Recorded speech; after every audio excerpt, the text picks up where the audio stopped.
Ассаламу алейкум рахматуллахи баракату. Урматтуу биздин баракчанын катталуучулары.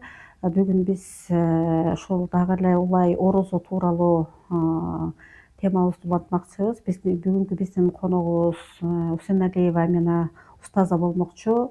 Ассаламу алейкум рахматуллахи баракату устаза. Алейкум ассалам рахматуллахи баракату. Эми сизге ошого улай суроо бере кетсек, ушу ыйык Рамазандын эң акыркы 10 күндүгүнүн өзгөчөлүктөрү эмнеде, анын фазилеттери жана андан сырткары ошол 10 күндүктө пайгамбарыбыз итикафка отуруп, өзүн дүйнөлүк иштерден алыстатып итикафка отуруп, өзүн тазалаган эмеспи, ошону кандай өткөргөн пайгамбар, ушул тууралуу бир аз кеп кеңешиңизди айтып берсеңиз. Эми биз баарыбыз билгендей, бул ыйык орозо айы көптөгөн фазилеттерге, көптөгөн артыкчылыктарга ээ. Айрыкча ошо акыркы 10 күнү өтө көп соопко ээ, өтө көп баалуулугу бар. Эмне үчүн дегенде, анткени ушул акыркы 10 күнүн ичинде Куран Карим түшүрүлгөн.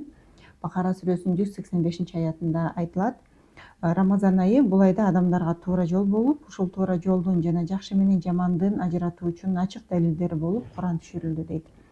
Демек ошол Курандын түшүшү ошол орозо айдын акыркы 10 күнүнө камтылганы, бул ошол убакыттын берекеси, фазилети жөнүндө айтат. Дагы бир далил болуп, ошол акыркы 10 күн ичинде Кадыр түн камтылган. Пайгамбарыбыздын хадисинде айтат: Кадыр түндү ошо орозо айдын акыркы 10 күнүнүн так күндөрүндө издегиле дейт. Демек, бул Кадыр түнүнүн фазилети өтө чоң.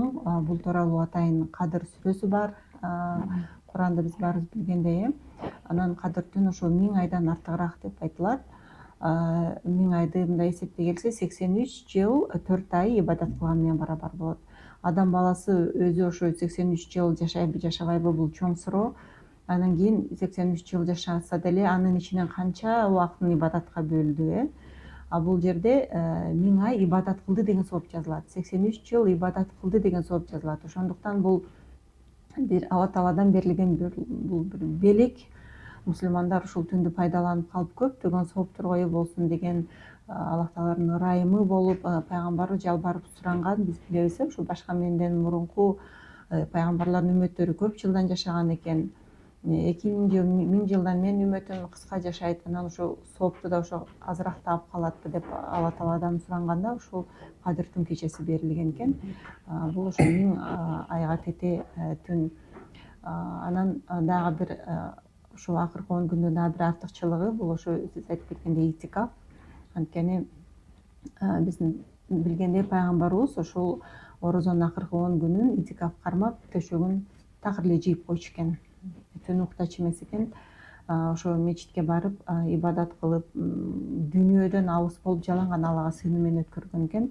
Анан пайгамбарыбыздын көзөткөндөн кийин дагы ушу Айша энебиз айтат, анын жубайлары да ошондой амал кылган дейт.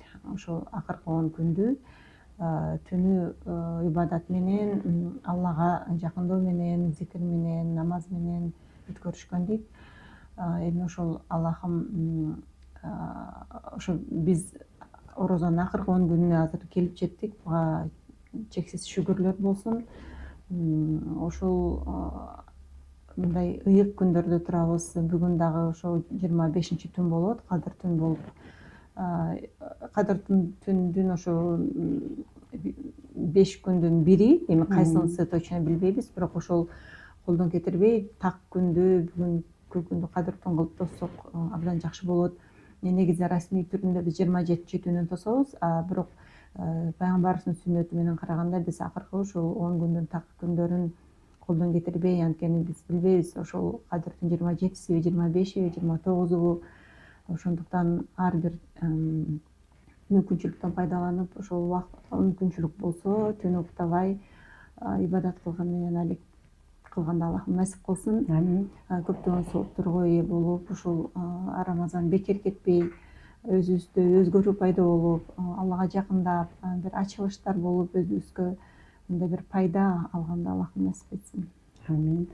Анан эми ушул дагы бир суроолор жаралат да, ушул итикафка аялдар отурса болобу деген да суроолор келип атат да. Ушул аялдар отурса болобу же бул эркектерге эле бир арналган ибадатпы? Албетте этикафка аялдар дагы отурса болот. Бирок эми ошо аялдардын шарты мындай немерээк да, эркектер мечитке барып отурушат, аларга оңой болот үйдөн чыгып кеткенден кийин мечитке барып телефондорун өчүрүп коюп кеңири ибадат кылса болот. Ал эми аял киши мечитке барып этикафка отура албайт, үйүндө бир бөлмөнү өзүнө ажыратып алып отурса болот. Анан ошо аял кишинин үйдө бала чака дейт, аны муну ошого аял кишиге бир аз кыйыныраак, бирок баары бир отурса болот. Мүмкүнчүлүк таап, мисалы үчүн түшүндүрүп балдарына ушул убакта мен ибадат кылам, бир күн болсо дагы ушинтип отурса болот. Үй бөлмөсүндө бөлмө болбосо бир бөлмөнүн бурчунда дагы отурса болот дейт. Анан ошол этикафта уктаса болобу деген да суроолор болот экен. Уктаса да болот. Ошол уктаган дагы сооп катары ибадат кылган менен барабар болуп жазылат. Ошондуктан зарылчылык болсо да бир ишке чыгып, зарылчылыктарын алып келип мындай эме кылып алса болот, баардыкка мүмкүнчүлүк бар десек болот да. Ооба, зарыл нерсени аткарып, зарыл нерсени эле сүйлөсө болот, а калган мындай бейшеке сөздөрдү токтотуп ибадат кылыш жакшы болот. Рахмат устаза, ушу биздин бүгүнкү түз эфирибизге келип жакшы маалыматтар менен бөлүштүңүз. Баардыгыңыздарды бир жакшы маалымат ала алды деп ойлойбуз. Баарыңыздарга ассаламу алейкум рахматуллахи баракатух. Эмки көрүшкөнчө баарыңыз сак саламатта болуңуздар. Алейкум ассалам ва рахматуллахи ва баракатух.